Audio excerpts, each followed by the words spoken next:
Buonasera e ben ritrovati con una nuova edizione del TG Flash di New Sicilia.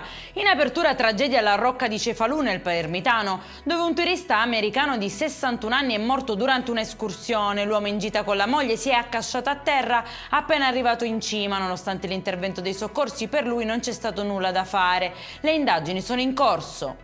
Vicenda paradossale alla Guardia Medica di Ragusa, dove un medico è stato picchiato durante una visita da due giovani, uno dei quali ha avuto poi una crisi epilettica che lo stesso dottore vittima dell'aggressione ha dovuto curare. L'azienda sanitaria ha condannato fermamente l'episodio di violenza.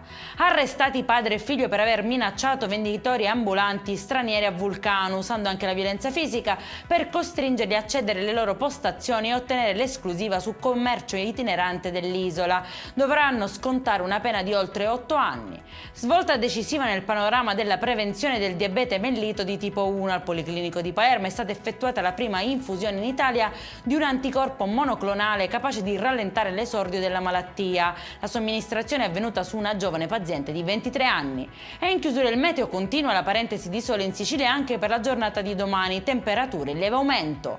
Per questa edizione è tutto, prossimo appuntamento domani alle 13:30. Buona serata.